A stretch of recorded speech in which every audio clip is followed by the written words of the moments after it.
The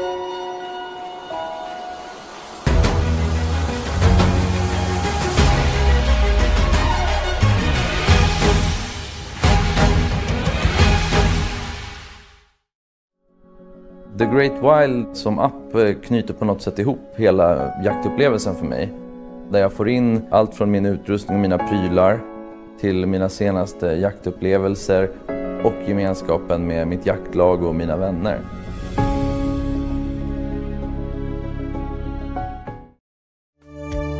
Hunt & Forestry är svensk generalagent och distributör för en rad kvalitetsprodukter inom jakt och fritid. Besök gärna vår hemsida för mer information.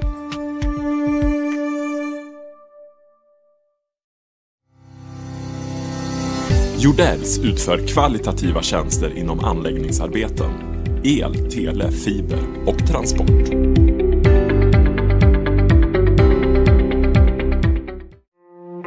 Tracker. Tillsammans upplever vi mer. Genom funktionen grupper kan du förutom hundarna enkelt se dina vänner, pass, rågångar och andra intressanta punkter. Du kan i programmet sända och få meddelanden från dina jaktkamrater. En tyst kommunikation som gör jaktradion i många fall överflödig. Du behöver ingen extra mottagare utan enbart Trackers programvara i din telefon.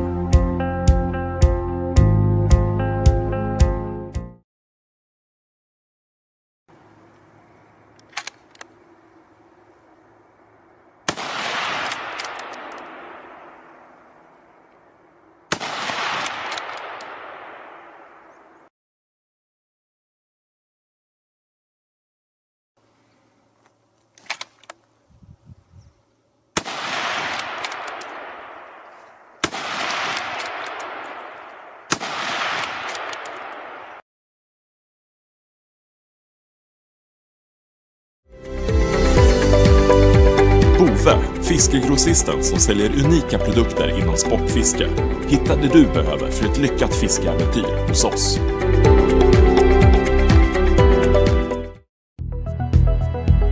Välkommen till Trofédepån, Sveriges största konservatorföretag.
Jaktstudion är programmet där vi bjuder in gäster för att prata om intressanta grejer och vi följer jakttidtabellen hela året.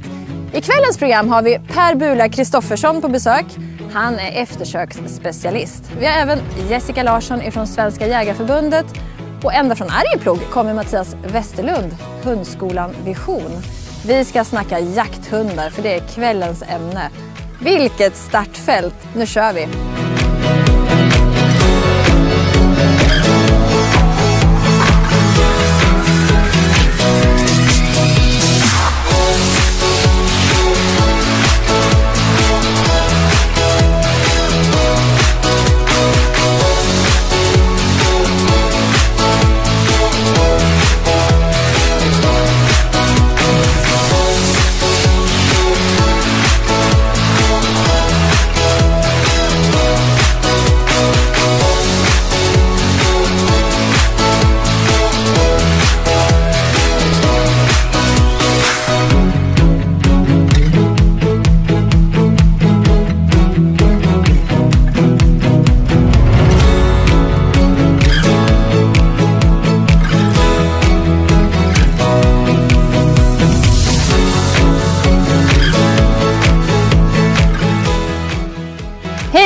och varmt välkomna. Ja, nu är vi tillbaka med jaktstudion igen och ikväll är det jag och Rasmus som guidar er. Ja. Och vi ska prata om jakthundar. Ni får ju de här programmen varje månad, hela året med aktuella ämnen. Och vi har företag som kommer gästa programmen längre fram och visa nya produkter och snacka jakt. Och i kvällens program så är det Per Bula Kristoffersson som är här med han är eftersöksspecialist. Ja. Vi har Jessica Larsson som är jaktvårdskonsulent, Svenska Jägarförbundet, och Mattias Westerlund som driver hundskolan Vision. Men jag tror att om vi ska hinna allt det här så lär vi sätta fart nu. Vad har vi här nu då, Rasmus? Tittarbilder, va? Ja. Lite inskickade. Det är från Rävgryt. Vi har älgar.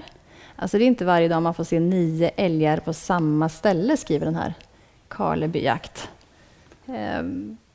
Det är ju på Instagram man kan lägga upp med hashtag jaktstudion så vi kommer åt och kan se de här bilderna. Funkar även att mejla in på live@bearplay.se. Så drar vi en vinnare i varje program. Så det är bara att lägga upp de här. Där har vi en älg, ja. Just det. Henriksen, Linus. Det är bara att skicka in, mejla eller hashtagga. Och där har vi den här säljakten Åland. Ja. Ja, om ni hänger med så kommer ni att få veta vem som har vunnit lite senare i det här programmet. Då. Rasmus, jakthundar. Ja. Det är något som passar dig, va? Ja, det är det jag vill ha. Det är så, ja. Så många som möjligt helst. Jag vet att vi har pratat om det förut, men hur många hundar har du? Typ 8. Det är 8. Ja, det är en här som vill komma över till dig nu. Holly. Ja, Holly får komma över lite där. Så. Ja, men om vi börjar med lodjursjakten. Du har ju varit ute. Ja, visst. Absolut. Med egna hundar. Ja, det är klart. Såklart. Ja, det är inte klart, men det är så. Så är det. Hur har det gått? Jo, det har väl varit ungefär som jakt är. Stolpe in och stolpe ut. Vi höll på i början där på jakten med en hona som har ställt till mycket ren bekymmer då. Och det gick stolpe ut ganska ofta. Okay, ja. Men däremot så ringade vi ett lodjur i ett berg då söder om Sveg som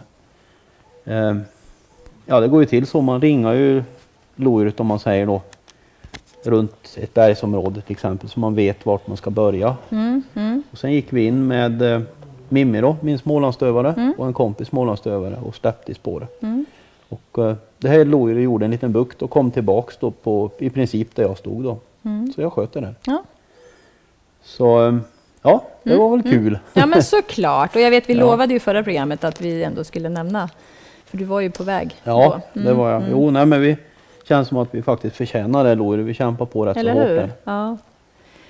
Jag vet ju att det är ju predatorer, räv, varg, björn. Men innan det här drog igång, du jagade en och annan älg också, eller? Ja, jag har hållit på ganska mycket med älgjakt faktiskt förr i tiden. Men på något sätt blir det att när jag börjar få hundarna att fungera bra på björn, så är det ju faktiskt den tiden på året man jagar älg också. Så då tyckte jag det tog för mycket tid.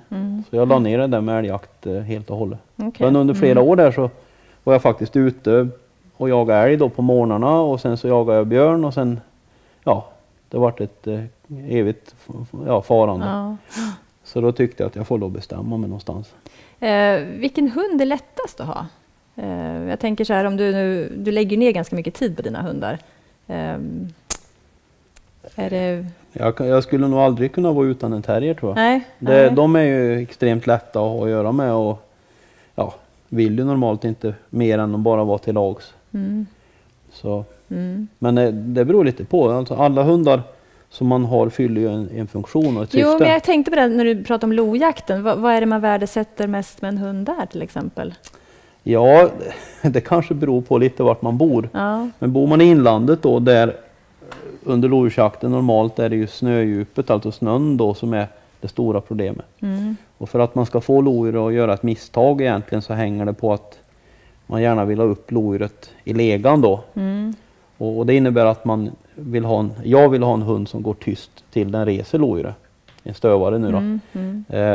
Och har man en hund som väcker i slag mycket, då kan det innebära att det kanske lodjuret är uppe redan och går när hunden kommer till legan, och då ligger det 10-15 minuter före hela tiden.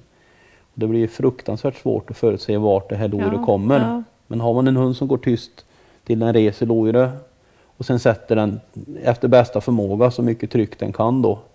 Det är ju så, alltså normallodjuret väger ju kanske 13-15 kilo ungefär. Och sjunker oftast inte mer än kanske 15 centimeter i snön, nästan oavsett vad typ för snö det är. Men hunden går ju nästan alltid djupare eller mycket djupare än det. Så därför får man hoppas på att hunden kommer så nära som möjligt så man åtminstone har en chans att förutse vart lodjuret kommer. Men det är väl det som är kruxet då. Hur tränar man hundarna? Alltså det är ju stor del av året som inte är jaktsäsong. Ja, det är det ju. Fast sen beror det lite på vad man vill träna dem till så att säga.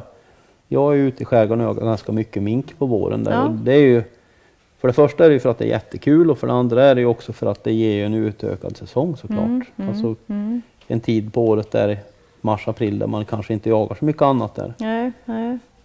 Så då får de ändå den träningen. Ja, sen är det en del spårträning på sommaren och så. Det beror lite på vad det är för något syfte med dem. Och sen har jag så mycket hundar så på något sätt så blir ju alltid någon kanske stående på något sätt då, under den tiden när den inte fyller någon funktion alls. Men jagar du själv alltid eller har du någon som går in och hjälper till med jakt för att de ska få vara ute mycket? Eller? Jag har en kille hemma som har hjälpt med att cykelträna hundarna på sommaren då. Framförallt för att jag kanske har mycket föredrag då och så. Och flänger runt och far. Och sen förra sommaren var jag iväg ganska långa stunder på skyddsjakter i Norge då på varg. Just det. Under sommaren där. Och då är det ju, känns det skönt att kunna slappna av och veta att hundarna hemma får motion. Ja. Holly, klarar du dig bra då? Ja. Jag tänker på om man nu vill följa dina jakter och det du håller på med så är det Rasmus vardag på bearplay.se. Utöver de filmer vi filmar ihop också, men Rasmus vardag löper ju på hela tiden. Ja, för då får man ändå en inblick i vad som händer hela tiden. Och sånt. Vi spånar ju på den här programserien och då var ju Bula en given gäst och jag träffade honom i Östersund förra sommaren och nu är han här hos oss, så välkommen in.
Nu har vi fått in Per Bula Kristoffersson i studion. Välkommen!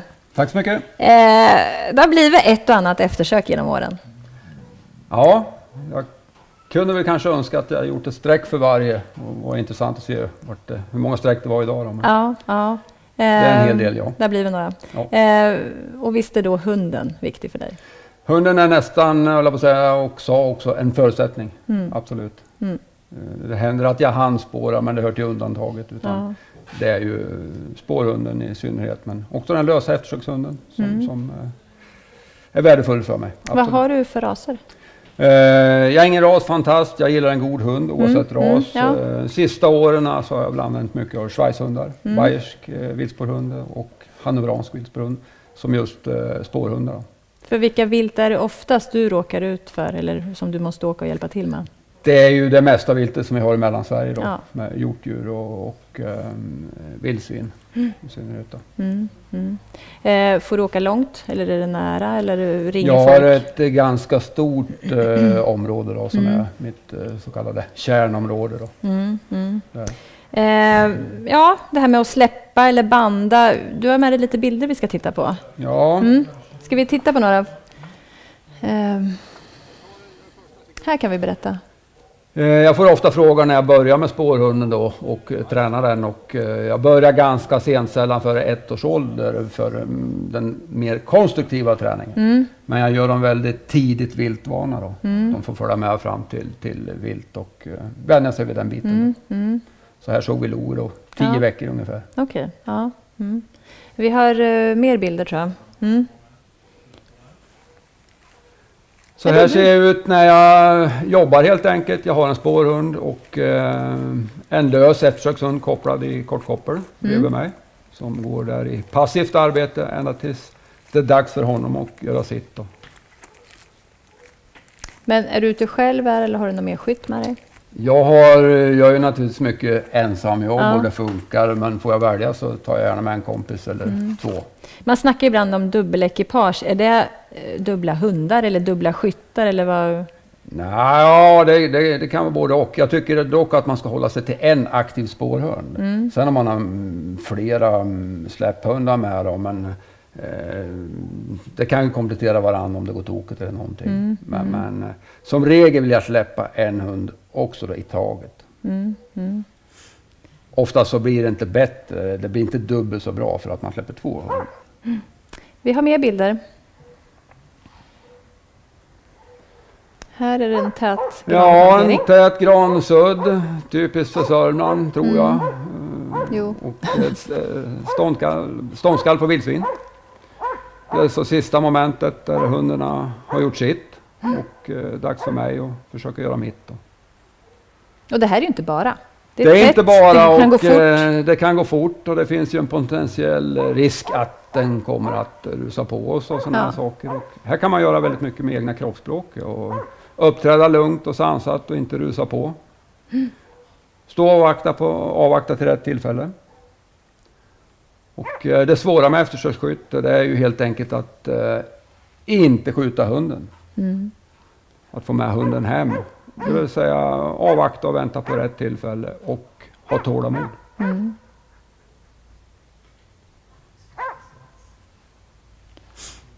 Grundprincipen är ju då naturligtvis att ta skottet när hunden är mellan oss och viltet, inte bakom. Och där är du ganska samspelt med dina hundar. Ja, jag försöker att verkligen planera och vårda mitt första skott. Står några sekunder också och tittar om det finns stenar eller annat i bakgrunden som kan styra den här kulan. Och här har vi att göra med djur, till exempel vildsvin som kan bli aggressiva. Och då bör man ju ha det med i tanken också när du går in så här nära. Absolut, allt vilt som vi eftersöker då har ju slutat flytt och finns en potentiell risk att de vänder det emot oss istället. Då. Här är det då ett vildsvin som går undan och jag följer efter och hur vildsvin och annat vilt också ska bete sig beror väldigt mycket på hundens arbetssätt. Den här jämthunden har väldigt många bra förtjänster men saknar lite pondus i det sista. Det vill säga att den ligger inte på tillräckligt och vildsvinet vänder då direkt mot mig. Då. Och här är det också väldigt viktigt att träna sitt skytte, vara väl förtrogen med vapnet och... man behöver ha ordning på grejerna. Man måste ha ordning på grejerna, definitivt. Det beror ju lite på vilken sorts mark man är på också, vilken sorts vilt och så. Kan man förbereda sig för sådana saker eller blir det väldigt när det ringer? När telefonen ringer då är det bara på? Ja, det är inte så mycket att fundera på utan det ger sig ut. Kan det vara en följa med sig någon som känner till marken? Lokalkännedom är aldrig fel, absolut. Det är bra att vara flera stycken i extrem terräng då. Man kan ju snubbla och slå i knät och behöva lite hjälp ut. Så gärna 2 stycken eller fler då. Även vid taktik. Ja, jag tänker man behöver ju klura ibland. Man behöver vara lite investigation. Motivera sig själv också, lättare om man är 2 kanske. Vi pratade lite innan det här programmet om förståelse med hunden och hur viktigt är det? En av de viktigaste, både i jakten skulle jag vilja säga, men också naturligtvis i eftersöket, att kunna läsa våra hundar. Kan vi inte göra det, ja men då kommer man inte så långt. Nej. Så det är en viktig bit, ja. Det finns ju en del som är lite motståndare mot hundjakt överhuvudtaget. När man ser de här bilderna så inser man ju att vi hade nog inte klarat det där själva. Vi måste ha hunden. Vi måste absolut ha hunden både i eftersökssammanhang men också i vår förvaltning av viltstammarna. För det är det handlar om. Det är ju förvaltning. Det handlar om förvaltning och som endast kan göra med bössa i hand. Det går inte på annat sätt. Nej. Nu vet jag att du, Rasmus, gör en del eftersök också. Ja, inte så många som bular dess. Nej, men det händer. Men då när du väl åker ut så kan det vara lite extraordinärt mot vad vi är vana vid här omkring. Jag vet att du har någon händelse som du... Ja, vi tog med en liten händelse från i somras här. Det var en lastbil som körde på en björn helt enkelt. Eller problemet var egentligen att det var 2 björnar. Varav personen som körde på den såg att den ena björnen var över vägen och den andra åkte under lastbilen så att säga. Och man tänker ju naturligtvis att det borde vara klart då, men den hade fått sig en bra smäll den här björnen. Och som vi kommer se snart här också, så att den åkte med en bit också. Men ja, det är väl lite av det jag pysslar med. Det blir något lodjurs eftersök och något björn eftersök och så här ibland. Och det gör det. Vi ska se bilder ifrån det här tillfället där man ser väldigt tydligt att björnen har gått ner i diket. Den har rullat runt i diket. Var det blodspår där? Nej, det var ingen blodspår, utan däremot precis där till vänster om blaser där nu. Där var det lite blod. Men det fanns överhuvudtaget inte en enda bloddroppe alltså under det eftersöket vi gjorde. Men här är jag nu då och jag väntar på min kollega då som ska dyka upp. Alltså de här björneftersöken får vi ju inte göra annat än som 2 personer. Man måste vara 2, ja. Och vi får dessutom inte göra det när det är mörkt. Jag tycker det är rätt bra faktiskt. Det finns ingen anledning ut att springa i mörker på björnar som är skadade. Och det var någon kollega till han som körde på björnen i varje fall. Okay. Men jag börjar ju här med att... Alltså normalt så ska man ju... Jag ska inte säga inte att man ska misstro den som har kört på ett djur eller skjutit på ett djur. Men man ska åtminstone göra sig en ganska bra uppfattning själv innan man börjar. Och i väntan här på den här andra killen så gjorde jag ett spårsök efter vägen då. I och med att det var 2 björnar och vi vet inte vad som har hänt. Den här killen som körde på trodde jag att det eventuellt var hona med unge då, eller hona med fjording som han sa. Men det var ju helt enkelt så att det här var en hona som hade en stor hane i lag då. Alltså det var ju parningstid för björnarna när det här hände då. Och så jag gjorde så för att snabba in processen då, eller snabba upp då när han kom då. Han hade en halvtimme kvar ungefär. Så gör jag ett avsök där efter vägarna för att se vilka spår vi har in och ut så att säga. För vi vet ju fortfarande inte i det läget vilken björn som är skadad. Nej, det är ju lite pussel att försöka lägga. Ja, så vi får helt enkelt köra lite trial and error. Alltså vi får ju helt enkelt se att de spåren har vi att jobba med. Och i och med att vi inte hittar något blod efter någonting så får vi helt enkelt spåra en bit och se om det känns som att den här björnen uppträder på ett normalt sätt. Och så får vi kanske gå vidare på nästa spår sen om inte det känns rätt. Och här har vi ju egentligen tagit första spåret då som han markerar efter. Och det känns det mest sannolika så att säga. Det här är ju det spåret som var precis vid vägkanten då där björnen har så att säga slutat rulla runt och tagit sig upp igen. Så vi börjar på att gå i spåret här. Och med mig har jag Stefan heter han, som också gör uppdrag åt polisen då. Och här märker jag att vi har stött någonting. Alltså att jag ser på hunden att han markerar att nu är vi nära. Och precis då händer det här. Och det som hänt egentligen är att vi har spårat förbi den här björnen. Och jag har faktiskt ägnat ganska mycket tankeverksamhet till att fundera om vi spårar, för det var nämligen så att den här andra björnen var kvar där också hos honan då. Och det var ju en hane såklart. För att vi stötte den så att säga. Så jag vet fortfarande inte om vi spårar rätt eller fel björn dit. Nej.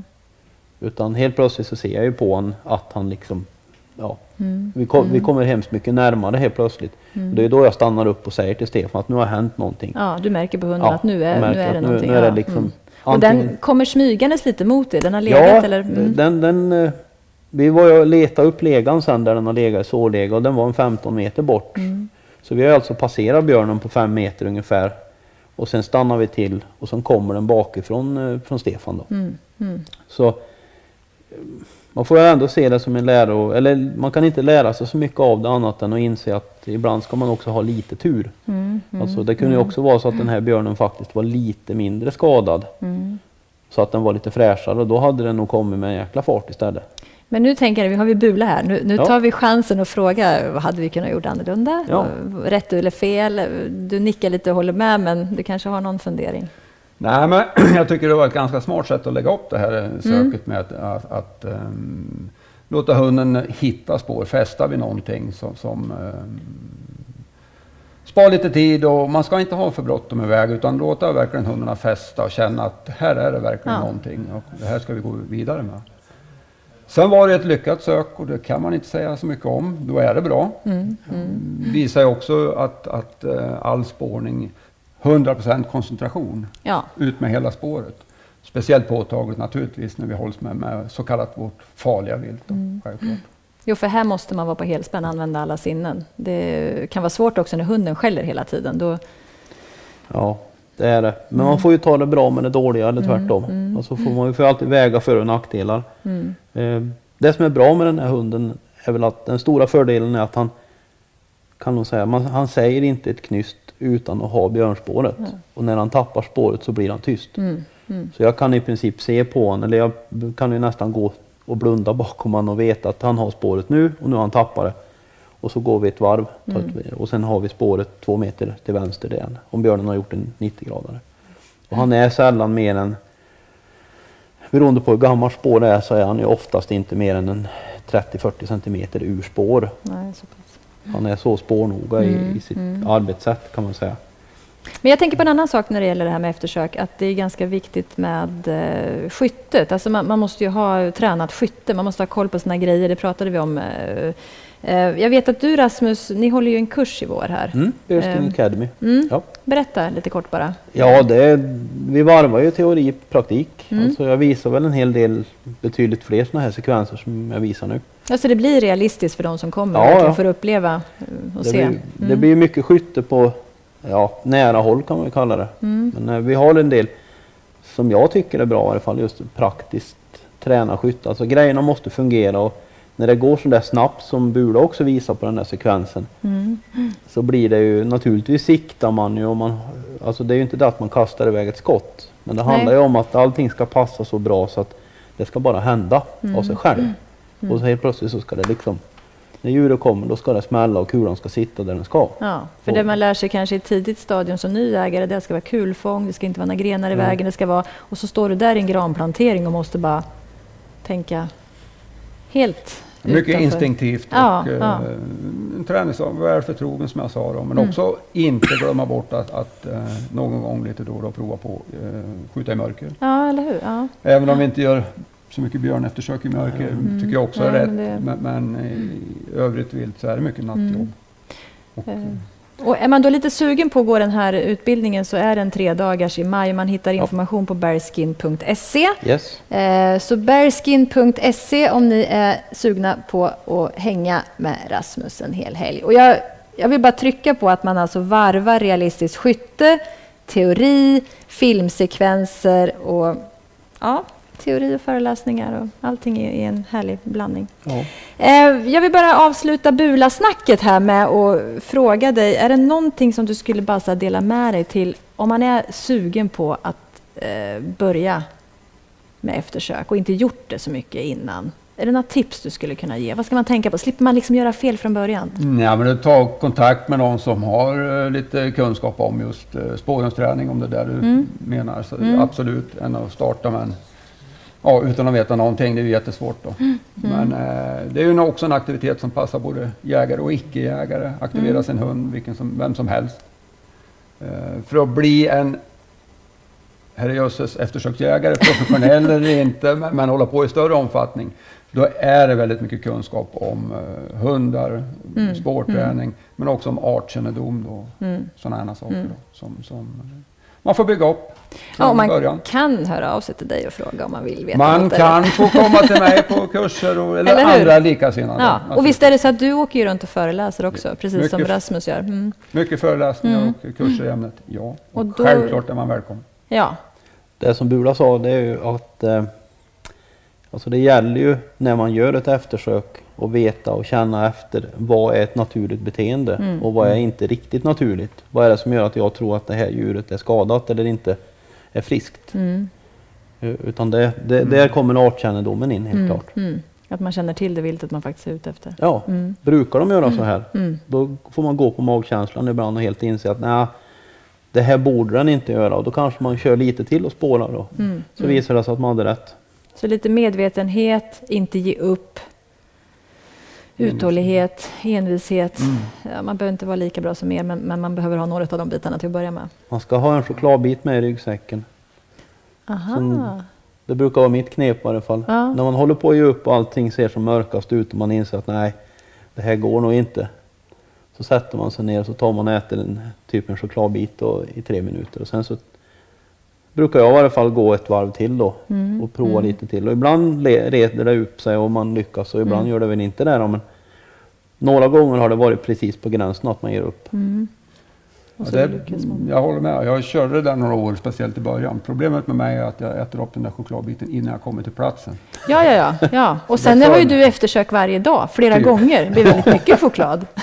Men energi är viktigt. Ja, eller hur. Tusen tack, jättekul Bula att du var här. Jag är så fräck nu så att jag tänker skicka ut er ur studion, för jag har fler gäster på ingående. Tack! Tack så mycket! Yes.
Då är vi tillbaka och nu har vi med oss Jessica Larsson, jaktvårdskonsulent från Svenska Jägareförbundet. Välkommen. Tack så jättemycket. Det är så kul. Jag gillar ju det här med att vi måste vara tjejer som håller på med jakt också. Alla de här gubbarna är lära, men det är så otroligt kul. Jag har ju följt dig genom väldigt många år. Jag var ju själv engagerad i Jägareförbundet. Och det är kul att följa varandras resa. Så berätta, vad är det du gör nu? Jag har jobbat som jaktvårdskonsulent sedan 2003 och jag jobbar ju som sagt åt Sveriges största jägarorganisation och faktiskt Sveriges äldsta miljörörelse. Och det känner jag mig otroligt stolt över. Och det är faktiskt så att Jägareförbundet bildades ju en gång i tiden av den anledningen att rädda viltstammarna ifrån utrotning och också få en samordning utav jakten. Och det är ju precis så som vi jobbar idag. Och försöka att samordna jakten och förvalta våra viltstammar. Och att vi har en jägarkår som är kunniga och utbildade och sådär. Och då är det du jobbar mest med, är det utbildningsfrågor just nu? Ja, det är det ju. Jag har ett samordningsansvar för utbildningsverksamheten här i mellersta Sverige. Och det är ju framförallt utbildning som jag jag brinner för. Och vara ute i bygdegårdarna och på skolor och sånt där. Och prata om, i skolor om vilt och natur. Och i bygdegårdarna till prata om älgförvaltning. Och kunna inspirera. Ja, det tycker jag är jätteroligt. Men jag vet ju att du gillar det här med hundar också, det är därför du är här. Ja. Vad har du för hundar? Jag har 2 olika hundar, 2 olika hundraser. Dels så har jag forste, korthårig forste, som jag egentligen alltid har haft. Det var den första hunden som jag skaffade efter jag avslutade gymnasiet. Och jag skaffade forste av den anledningen att de är allround, så jag använder ju honom som allround då. Och han är ju 4 år nu och det blir väl framför allt att jag jagar med en som stående fågelhund och då i skogen på tjäderorre. Men sen så har jag en även som ställande hund på grävling och som stöthund på klövvilt. Ja. Och sen har jag även en ny bekantskap. Jag har skaffat en drivande hund och det är av rasen Alpenländische Dachbracke. Enklare uttalat alpländare. Och den,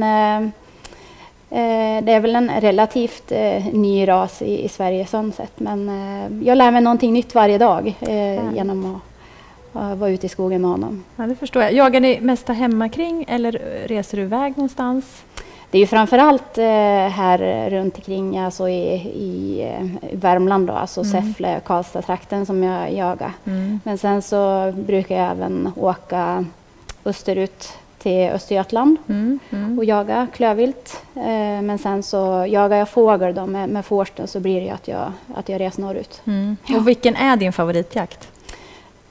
Det som jag nog håller högst, det är faktiskt fågeljakten på tjäderåren med stående fågeln. Det är nog det som jag brinner mest för. Och då tänker jag säsongen, är den lång eller kort? Skulle du vilja ha mer tid? Alltså det är ju så, egentligen så, vi har ju väldigt generösa jakttider i Sverige, så att säsongen blir ju lång och sen är det ju beroende på vad man vill jaga så att säga. Men säsongen kan ju bli väldigt lång. Och jag gillar ju egentligen att jaga det mesta. Så att jag jagar ju från augusti till där det börjar med grävlingjakten och sen är det ju ända ut i maj när vi har bäverjakten. Så att. Ja, för det är många som säger att jaktsäsongen tar slut, men vi som jagar allt och som har tillgång till det här i Mellansverige har ju en otrolig fördel. Verkligen. Som du säger, det är 1 augusti grävling och sen matar det bara på hela året. Och nu tänker jag april, maj kvällar, vad gör du då? Ja, då är jag ute i någon båt eller kanot och jagar bäver. Och det är ju en otroligt fantastisk tid som vi har framför oss här också. För det är verkligen nu som naturen vaknar till liv. Och just att sitta i en båt eller kanot och uppleva det här, det är ju verkligen avkoppling om något. Och det är ju de här sidorna man vill få fram. Jag menar, i Sverige, vad är vi? 87% som ändå är för jakt. Därför att det finns väldigt mycket fint att uppleva med naturen och inte alltid det avlossade skottet utan väldigt mycket runt omkring. Ja, absolut. Har du några tips om det är någon som, jag tänker det här är ändå ett program, vi pratar hundar, någonting som du skulle kunna dela med dig om man vill skaffa hund eller om det är något speciellt man ska tänka på eller har du några tips där som du skulle vilja dela med dig? Alltså om jag ska utgå ifrån mig själv och när jag tänker på att skaffa en hund så är det ju framför allt utifrån de jaktliga förutsättningar jag har som jag skaffar hund. Och sen hundens arbetssätt är ju också otroligt viktigt och likaså liksom hur man har det rent vardagligt. För det är ju framför allt i vardagen som man umgås med hunden mest. Ja. Så det får man ju också verkligen tänka igenom om man har tiden att ha en hund. Så att säga. Det kanske inte är så att man behöver skaffa en jämthund om man bara jagar på 100 hektar. Nej, eller så. Nej men precis. Och det är ju där de jaktliga förutsättningarna kommer in. Att man anpassar sig lite efter det. Vad händer härnäst med Jägarförbundet? Vad har du några roliga uppdrag på gång? Ja, ska du inte föreläsa något eller? jo, men det är väl nästan, det sker ju alltid någon kväll i veckan som att jag är ute och pratar om någonting Och nu den här, eller kommande vecka så ska jag ut på en jägarskola och prata just om vad förbundet jobbar med och sådär. Men jag brukar också framförallt fokusera på att prata om något ämne som jag tycker är väldigt, väldigt roligt. Och det kan ju vara om fällor och fångst eller om jakt med stående fågel, hund eller sådär. Jättetack för att du kom hit. Jag tänker vara så här fräck så jag kanske bjuder in mig på någon bäverjakt någon kväll. Vad tror Absolut, du om det? du är så välkommen. Ja. Jättetack. Vi ska gå vidare. Vi ska kika på ett sammandrag ifrån Älghund-SM som arrangerades i Mullsjö i september. För där var ju hundens arbete verkligen i fokus. Och ja, här har ni det. Ja, nu tror jag bestämt att vi har nöjet att välkomna Dalarnas representanter till Älghund-SM 2017. Tjena grabbar, välkomna hit. Hallå, hallå. Så, vad har vi för hund här då? Bräntbackens hylsa, en jämthundstik på snart 5 år. Bräntbackens hylsa? Jajamän. Perfekt, och ni ska gå med henne båda två har jag förstått? Ja, jag står ju som ägare då, men bror min får äran att följa med. Ja, då har vi Johan Jakobsson och Patrik Jakobsson. Härligt. Sen vet vi inte vad som kommer här riktigt. Nej, men det här är ju stig som vi har. Ja. Då är vi perfekt, då är vi 200 meter ut.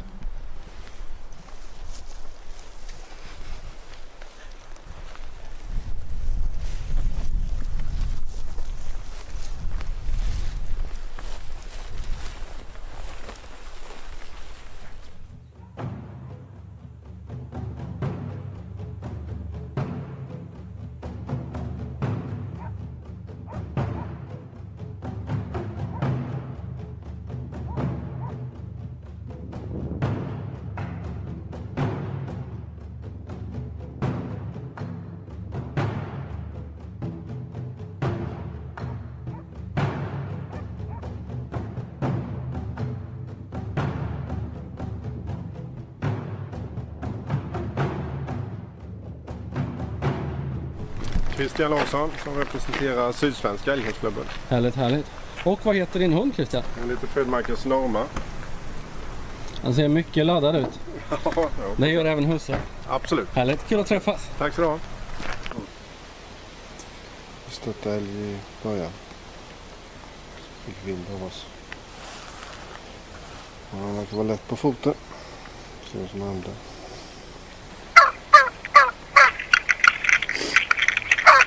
Nu är det lugnare.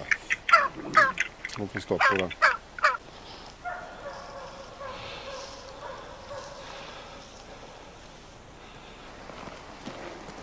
Det var ju sjödjur här. Vi var uppe och kallade in ormar. Drygt 100 meter ungefär på andra inkallningen här nu. Så fungerar det utmärkt. Släppte på henne igen och fick se en stor tjur. Svårt att uppskatta, men riktigt skaplig tjur. Så det känns skönt. Det var lite söktid vi sa, sen är vi färdiga förhoppningsvis.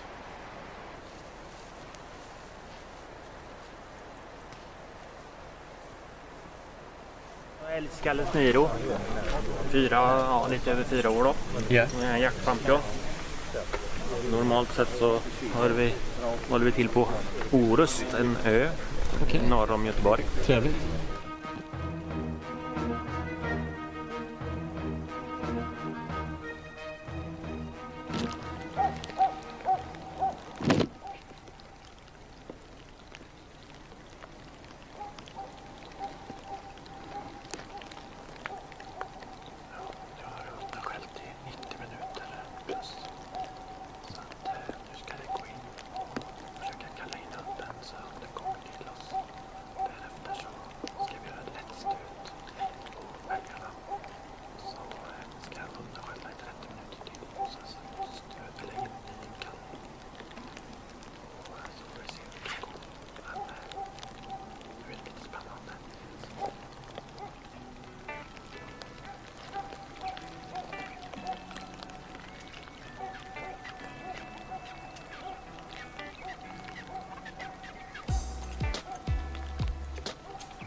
Ja, då är vi tillbaka i studion igen. Nu har vi Ted här tillbaka som representant från Trekker. Har tekniken funkat under förmiddagen? Jajamän, det ser ut att ha funkat jättebra. Vi har lite, på något ställe har det varit lite med mottagning och vi jobbar ju alltid med att få upp just GSM-mottagningen som kan vara ett problem. Så att, men pejlarna funkar, alla hundar kör med trackerhalsband och vi har kunnat följa dem online och sett vad som händer. Så. Börjar öka lite grann i farten, 7-8 kilometer. Där vinklarna av ytterligare fartökning, så nu kan man ana, och här ser man också, kommer en siffra vid att det varit några skall i upptaget där. Det gick undan en liten bit. Här är han i fatt älgen igen och börjar skälla. Vi ser 20 bark BPM, alltså skall per minut. Ersgårdens C-ställa. Jajamän. Med husse. Anders Wikström. Perfekt. Och ni representerar? Östsvenska. Lysande. Välkomna hit. Tack så mycket. Snitt på 88 poäng för att ta ett SM-guld. Du ligger över det. Det är ju väldigt bra. Du hade till och med varit på pallen i fjol på 89,5 på de gamla provreglerna, och du gör det på de nya.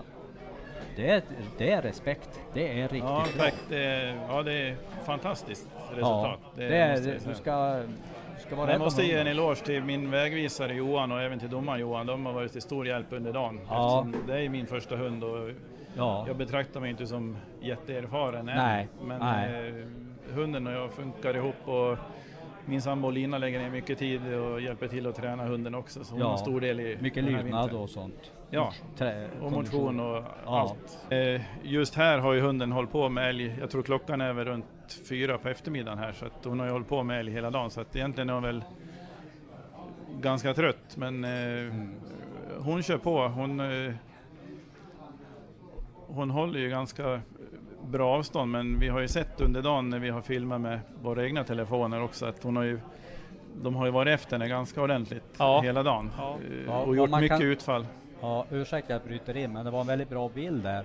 Alltså hon har skällt älgen i timmar här, och man kan se hur älgarna har lugnat ner sig och kon står och äter. Ja. Det är inte någon stress, utan här står kon och äter. Ja. Och det är väldigt roligt att se att det här är inga stressade djur. Bönderna inte stressar upp dem på något sätt, utan det här är lugnt och stilla.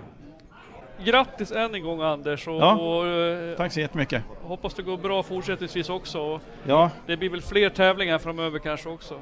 Ja, nu har vi satt en hög ribba. Ja, det har vi gjort. Ja, tack så hemskt mycket. Ja, Holger, om vi nu summerar de här 2 dagarna, vad säger vi? Succé för hela Älghunds-Sverige.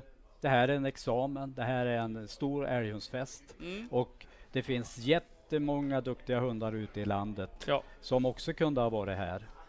Men nu var det de här 10 som lyckades hela vägen och det är fantastiskt roligt att kunna träffa dem här, vara med dem ute i skogen, kunna rapportera, livesända från ett sånt här mästerskap. Ja, fantastiskt. Ja, jag tycker själv det är kul på många sätt. Dels är den första livesändningen. Ja. Och sen är det nya provregler, duktiga hundekipage, bra organisation. Allting har fungerat klockrent. Ja, det här med inkallning och lydnad är ju viktigt. Så därför är vi extra glada att kunna hälsa Mattias. Välkommen! Tackar.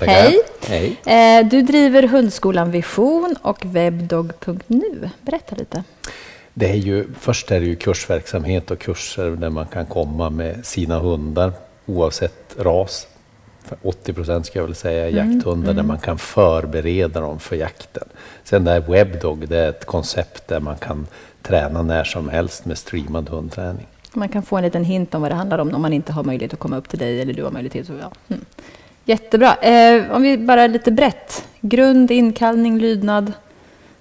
Man kan säga så här att inkallning är ju en av de viktigaste sakerna oavsett vilken hundras man har, vilken jakthund man har. Man kan också styra hunden på ett helt annat sätt då, just det här med injagning. Men sen är det också så att lagen säger ju att den här älghunden vill skälla på en älg, men nu är det fel älg, så den här får inte skjuta. Då vill man kunna kalla in den där hunden. För det sitter 20 andra personer ute på pass här. Och det har du lite bilder med?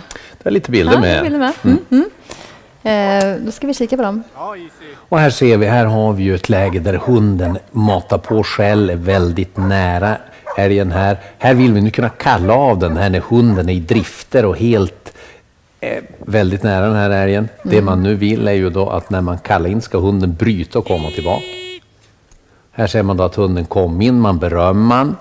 Och här skulle man ju då kunna koppla, i det här fallet så skickar vi tillbaka hunden. Härligt att se. Passar väldigt bra ihop med de här älghund-SM som vi hade innan där. Ja, men berätta lite mer. Jag tänker så här, inkallning. Är det där man ska börja? Eller vad är det man börjar? Man kan säga så här att man kanske ska börja, och det första man måste lära en hund är att man ska lära en hund vad som är bra. Då måste hunden vifta på svansen. Har man lärt hunden vad som är bra, då kan jag sen lära han vad som är nej och vad som är hit och sitt. För vet inte hunden vad som är bra, då kan jag inte säga att det är bra att han följer ett spår eller att det är bra att han kom. Så bra är det första ordet man måste lära en hund. Det är grunden. Hit, är det steg nummer 2? Eller är det... Hit är steg nummer 3 kan man säga, och det är ju så otroligt viktigt. Och här är det lätt att lura sig som hundägare, att man tycker att den här hunden kom ganska bra när man är hemma omkring huset eller så vidare.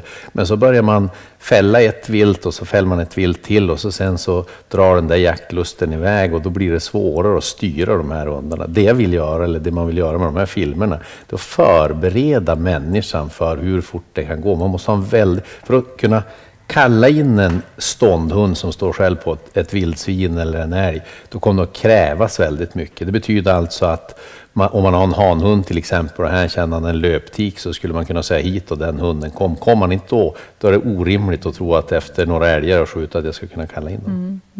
Du har mer sekvenser med bilder med dig. Vi ska kika lite. Och här ser vi nu fågelhunden och här förbereder man hunden för den praktiska jakten. De här hundarna är ju väldigt viktigt att de kan springa i den riktning som man pekar, plocka upp det här, komma spikrakt tillbaka med det här och längre avstånd. Här kommer det att krävas väldigt mycket. Men det som är fint här är ju, precis som all annan träning med hundskolan, att man kan träna det här innan man är på jakten.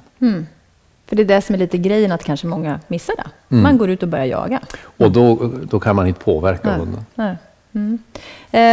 Och då tänker jag, är det många som kommer som är liksom helt behöver hjälp från grunden? Eller kan du hoppa in och hjälpa till där det har gått lite fel? Eller hur? Vi har allting. Jag skulle fixar säga, allt, eller? Ja, jag skulle säga att de flesta som kom till mig, det är ju, nu är det bättre och bättre att de kan komma tidigare och tidigare med hundar, men en stor del av hundar som man får följa i de här filmerna. I de här filmerna får man alltid följa, eller på kurser också. Där försöker jag blanda allt från en ung hund som är väldigt lite tränad till en hund som har lärt sig fel och nu blir det husse eller mattes tur att försöka ändra om hundens beteende. Så vi tar hela bredden där alltså. Det man ska veta är att en hund som har gjort någonting i 3 eller 4 år, den måste man kräva mer repetitioner av för att den ska lyckas än den som man förbered innan man är på jakten. Vi har mer bilder vi ska titta på. Och här ser vi praktisk jakt. Här faller du ner en and där. Väldigt tät vass där. Här skickar vi hunden på en gång. Hunden plockar direkt in den där anden i den anvisade riktningen. Kom tillbaka med det här. Det här är skillnaden mellan fiasko och succé, skulle jag vilja säga. Och här har man också något gott att äta på kvällen. Här ser vi mer hundar som kan jobba tillsammans, bry sig inte om de andra hundarna utan de plockar in det som de ska göra. Här ser man också att en hund kan springa långa sträckor i en rak linje. Det är därför all träning handlar ju bara om att vi ska förbereda dem för den praktiska jakten. Ja, de ska hämta upp, i det här fallet en and, och komma direkt tillbaka. Och jag tänker att det kan ju vara så att det är skadeskjutningar, en del fåglar ligger still, en del, man måste vara beredd på olika scenarier. Precis, och det är det vi ska träna hunden på. Tänk så här, en fågel som ligger i drömmarnas värld, så ska alla fåglar direkt ligga helt död. Så är det tyvärr inte, utan det blir ju så att här kan det falla flera vilt, och det kan också vara så att nu kom det änder här, här skjuter vi några änder, nu kom det inga mer änder, ska vi skicka ut den här hunden och apportera. Helt plötsligt så kom den efterslänkare som någon skjut ner, som man nu skadar. Och vad gör man då för någonting? Då vill man kunna skicka på den skadan. De döden får ju ingenstans. Nej. Och sen finns det ju faktiskt vatten ibland. Absolut.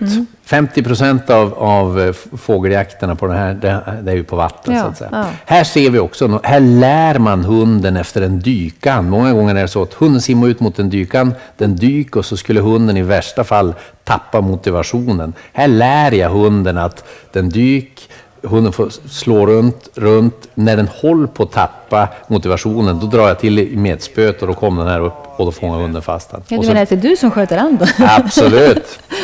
Okej. Spännande. Och de här grejerna, får man uppleva dem? Du guidar ju folk på plats när de går kurserna. Precis, och jag vill ju nästan hela tiden ta allt från ganska unga orutinerade hundar till sådana som har varit ute mycket, för då lär man sig mest så att säga, och då blir det bäst för kursdeltagarna, men man får också se hela vidden. Sen är det ju så här, om man ska börja med någonting så är det bra också att se mer rutinerade hundar och så vidare. Någonstans måste man ju lära sig. Och det man ska veta är ju att största delen av tiden är det ju så här att de här jakthundarna så att säga är sällskapshundar. Ja, eller hur? Visst är det så att större delen av tiden, vi jagar ju en viss säsong så, men sen är det ju faktiskt så att den ska funka i vardagen. Precis, det är ju det viktigaste. Och 365 dagar per år är ju den här jakthunden en ren sällskapshund. Och det man ska veta att det är ju vardagen också vi kommer att avgöra hur lydiga de här hundarna blir på jakten. Finns det några fall som har varit helt jättesvåra att lösa, eller har du lyckats klura ut det mesta när du har haft? Det går alltid klura ut så att säga. Det går att lära gamla hundar att sitta, utan det är bara det att det krävs mer repetitioner för dem som äger dem. Jag tänker på det här också, vi pratar inkallning, lydnad, men ska man träna dem när det gäller skottet? Skottet är ju också väldigt viktigt, och det är ju något som kommer. Om vi tittar här på filmen, det många glömmer bort, det är ju att första gången en hund skäll till exempel på ett vildsvin eller en älg eller en tjäder, så är den kanske lite tagen. Kryper man då in som förare, och framförallt har de aldrig sett husse eller matte komma krypande in, ser de det här, bryter de uppmärksamheten och så kommer det ett skott, och kan de koppla ihop det till något negativt, och det vill man inte. Utan det här kan vi ju träna på. Du ser, här är jag mitt i sommaren, fullt kamouflage, skjut för att träna för hunden här, att när han sen ska se mig komma inkrypande på jakten eller inte se mitt ansikte, så ska han ha sett det tidigare. Nej, för nu ser ju inte du ut som du brukar göra hemma i soffan. Nej. Här är du kamouflageklädd och... Man ser inte ansiktet, det kommer en smäll. Och det här borde fler göra? Det här borde absolut fler göra. Då tänker jag så här, finns det några tips nu då? De som vill börja med det här, kan man liksom titta på filmerna, treva sig fram själv och försöka med de här grejerna, eller behöver man ha mer hjälp? Behöver man gå en kurs också? Alltså man kan ju säga så här, man kan ju ta del av de där webbdog-filmerna på en gång. Det kan man ju direkt ladda ner. Men det är som en liten teaser också för att verkligen komma igång. Precis. Så att man får någonting gjort. Så och man kan ju börja då direkt. Sen är det ju så att det kan vara att man tar kontakt med andra människor som har hållit på med den här jaktformen. Få en känsla för det här, eller komma på kurs. Om jag tittar förra året så var det kanske 5 helger på hela året jag inte hade kurs någonstans. Det var det jag satt och funderade på nu faktiskt. Hinner du jaga något själv? Oh ja, jag jagar väldigt mycket, och det skulle aldrig få påverka min egen. Det finns några sådana där veckodagar eller premiärer som är helt, och då jagar jag med antingen själv eller med mina kompisar. Men sen är det ju också den där delande glädjen som jag delar med hundförare när de väl lyckas. Se nya jägare och så vidare. Men det man också ska tänka på är ju att försöka träna, förbereda hundarna för det bästa, men också nyttja modern teknik. Klockor till exempel, GPSer. Vad menar jag med det? Ja, är man ny på en mark, då är det ju så att när man ska kalla in nu när hunden kommer och går någonstans, och man vet på kartan vars det är lättast att kalla in, det är ju när man kan komma närmast det här vilt, att man nyttjar sån teknik också. Och det är kul att du säger det här med ny teknik, för det kommer ju väldigt mycket nytt som underlättar. Bara de sista 10 åren så har det blivit något helt annat. Och då kan man säga så här... Du visar ju din klocka där. Jag kände bara, teknik rätt använt, då är det ju väldigt, väldigt bra. Men det man också ska veta, att hundträning handlar ju om att träna steg för steg, men vi ska nyttja den moderna tekniken till vår fördel. Något sista som du absolut vill dela med dig av? Ja, det är ju så här. Jag tänker att det här med, oavsett vilken jakthund man skaffar, att man tränar mer än i vardagen, och sen så njuter man av vad hundjakten faktiskt kan ge. Och just att man får vara ute på ett helt annat sätt när man har hund. Jag gillar ju jakt utan hund också, men det kommer att ta många till en helt annan nivå. Och en bra jakthund, den kommer att höja jakten på alla sätt. Jättetack för att du kom hit, Mattias, och dela med dig av det här. Och visst är det så nu att om man känner att man vill veta mer om din verksamhet så kan man gå in på hundskolanvision.se. Stämmer bra där. Toppen, tack. Tack. Då ska vi gå vidare. Vi ska knyta ihop den här sändningen med tittarfilmer. Ni kan nämligen vinna fina priser om ni lägger upp era egna tittarfilmer på sociala medier, och då är det främst med hashtaggen jaktstudion på Instagram. Men det går även bra att mejla in till live@bearplay.se för de som inte finns på Insta. Hashtag jaktstudion alltså. Och priserna, ja, vi behöver ha lite assistans här i studion. Man kan vinna, tackar. Det är ju lockprodukter ifrån Smäll. Så ser de ut. Där har vi dem. Beroende på vad du jagar för vilt. Det kan ju vara vildsvin eller andra grejer. Så att de vinnarna får välja valfria produkter från Smäll, eller också får man ett abonnemang på Bearplay. Vi har vinnaren. Där, älgarna. De 9 älgarna på samma ställe som Karleby Jakt har skickat in är det här programmets vinnare. Och får alltså smällprodukter och ett Bearplay-abonnemang. Grattis säger vi, jättekul. Hashtagga alltså jaktstudion, allt vad ni kan. Tjena, här står jag och planerar nästa jaktstudioprogram. Kommer att handla om bäverjakt. I studion så har jag en intressant gäst som heter Daniel Matspers från Dalarna. Han jagar mycket, han gillar smygjakt. Men han representerar också den yngre generationens jägare. Han har nämligen varit med Jägarförbundet i Bryssel för att snacka unga jägare. Det ska vi prata om i nästa program. Så häng med! Ja, och om ni registrerar er för Bearplay-abonnemang så kan ni även vara med i en tävling på Facebook från och med ikväll.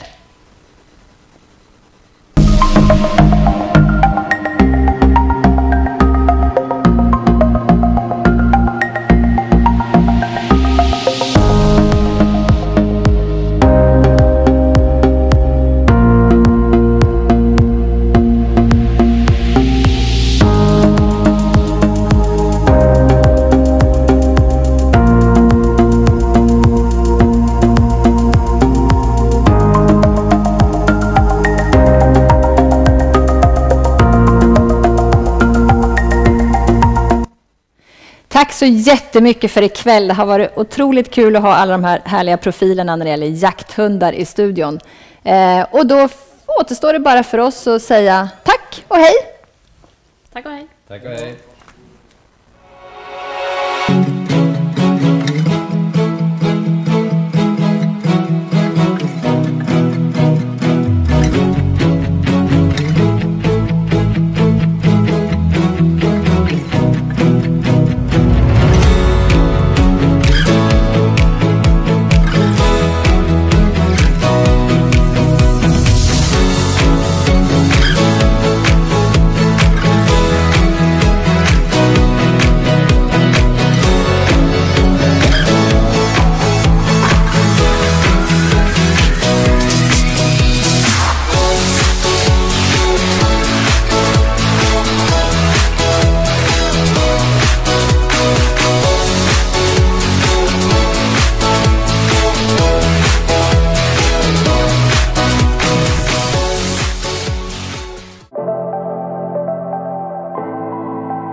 The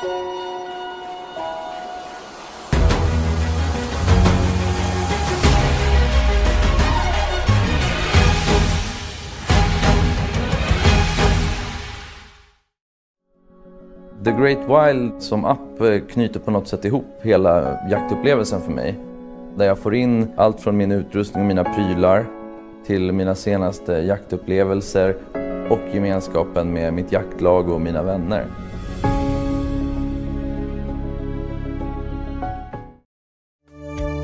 Hunt & Forestry är svensk generalagent och distributör för en rad kvalitetsprodukter inom jakt och fritid. Besök gärna vår hemsida för mer information.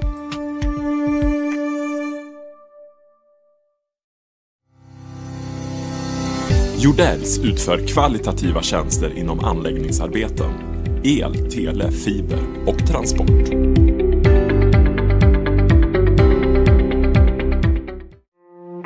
Tracker. Tillsammans upplever vi mer. Genom funktionen grupper kan du förutom hundarna enkelt se dina vänner, pass, rågångar och andra intressanta punkter. Du kan i programmet sända och få meddelanden från dina jaktkamrater. En tyst kommunikation som gör jaktradion i många fall överflödig. Du behöver ingen extra mottagare utan enbart Trackers programvara i din telefon.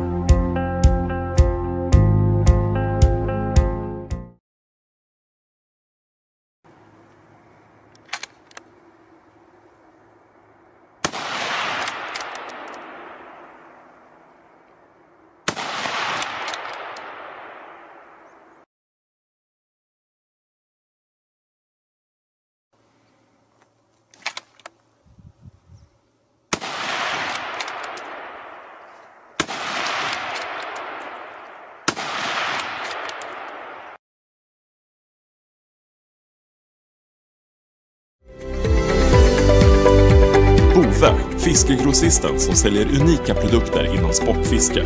Hitta det du behöver för ett lyckat fiskeäventyr hos oss.